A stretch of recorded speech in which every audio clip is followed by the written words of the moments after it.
Okay, ngayon naman is paano mag-divide ng fraction. Okay, so 4/3 divided by 9/5. So, paano yan?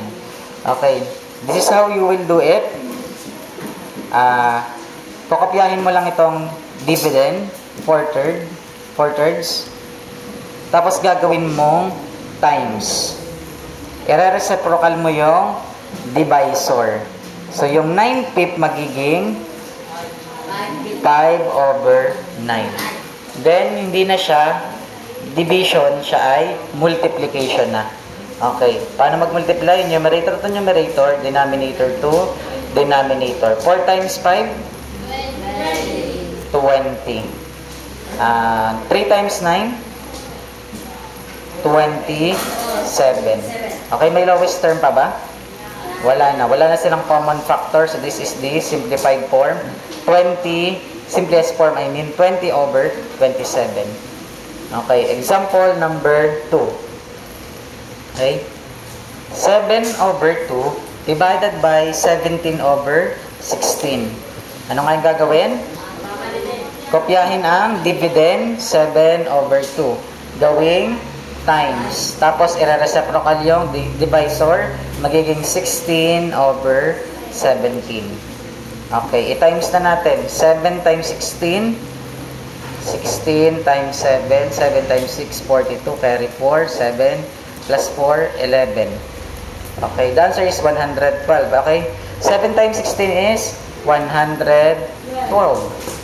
Next, 2 times 17. That is 34. Okay, may lowest term pa.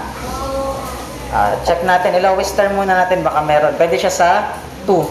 Bago natin i-mix number. So, 112 divided by 2. The answer is 110, 55, 56.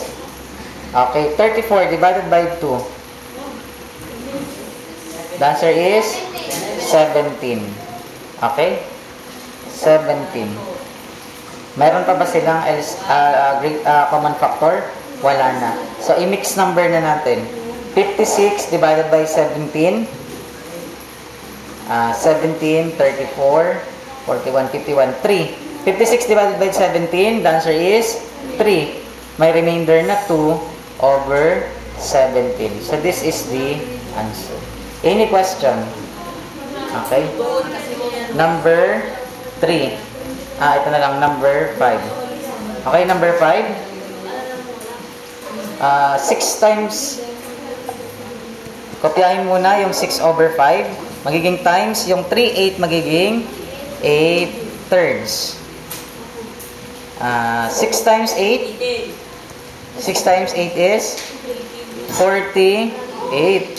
5 times 3? 15. Okay. Meron ba silang lowest term? Or common factor pang reduce? Tingnan nga natin. Pwede ba ito sa 3? Meron. Divisible sila by 3. 48 divided by 3. The answer is 16. 15 divided by 3. The answer is 5. Okay. Pwede na gawing mixed number. 16 divided by 5. Remainder 1/5. So, this is the answer. Ngayon, pwede naman yung shortcut. Gusto nyo, turuan ko kayo ng shortcut. Cancellation. Okay? So, ganito mag-cancellation. Okay. Tingnan. Technique. Pwede ka nang mag-cancel.